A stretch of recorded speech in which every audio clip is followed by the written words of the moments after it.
When doing a lot of LEDs, I find that doing the same task over and over first is, generally speaking, the better way to go. So normally, if like with this computer wall here, I've got like 54 LEDs to power up. So basically, I'll do all the resistors, then I'll do all the positives, then I'll do all the negatives, then I'll do all the soldering. Just to keep an assembly line mentality going on. Assembly line mentality.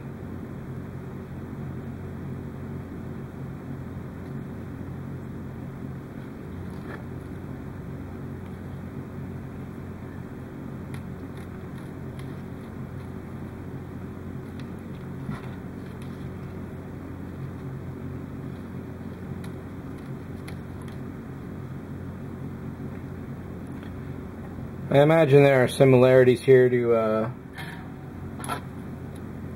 tying flies if you do any fishing at all. I never did any fly fishing myself, but seeing people do it, there's definitely an art involved there. Definitely meticulous, and in that regard similar to soldering here, I think.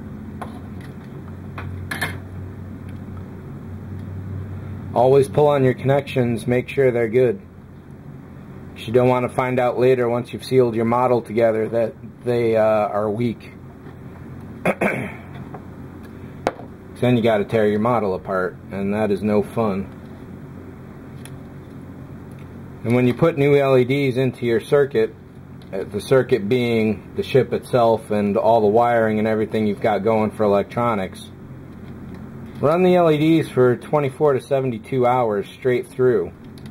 If they're going to fail, they're probably going to fail in that first amount of time, under that kind of stress duration. And that is definitely the time you want them to fail, is early on up front, so you can change them out before you seal your model up.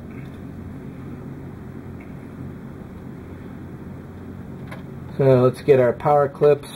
And let's see, red is positive. So this one works.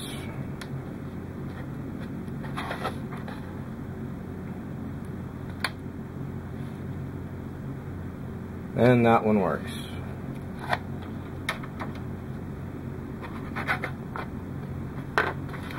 So now the trick for here, I've built these little boxes. It should come off fairly well on the video there. Basically just cut a couple of random pieces of styrene, 3 of them in this case, and glued them into place.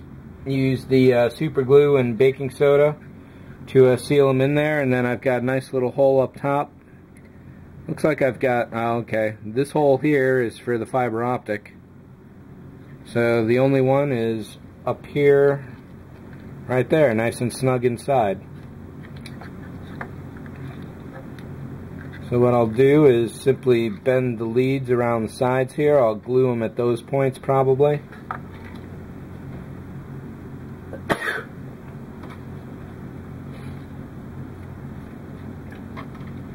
Let's power this up and see what kind of light it's going to give off though.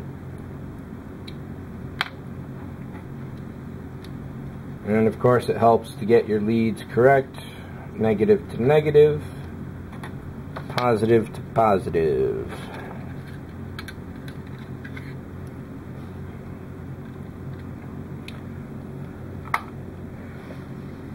So in this case, this should be a good setup right here.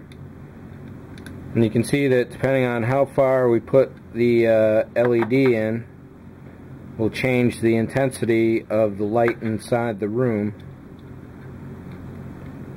So I think I want to put that fairly far in, as opposed to a little further out. This is the airlock to the space pod. So about midway through the wall here, I want to get a screen grab of the actual space pod and put that as a printout right in there. So there's going to be a lot less space in here, but this light bounces around pretty well, and watching the show, which is my primary source of reference, it looks like the light is off to this side up here. So I don't mind that it looks a little brighter on this side than over on that side. And this is pretty good. I'm definitely going to have to put a little more black paint over this light box here. I must have just used some black Sharpie, and clearly that isn't good enough. So to help kill some light leak there, we'll do that. No real need to do it on the back at all. But with this in place, turn the main light on and dab a little glue. And this is ready to go. That's pretty much all there is to it.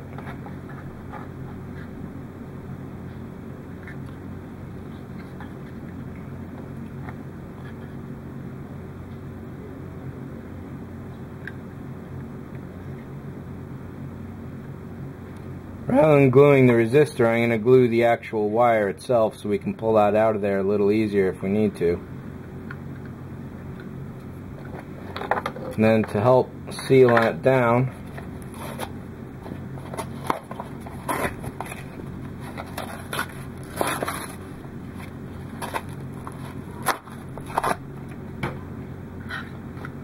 grab a little pinch of baking soda here. This basically acts as a catalyst.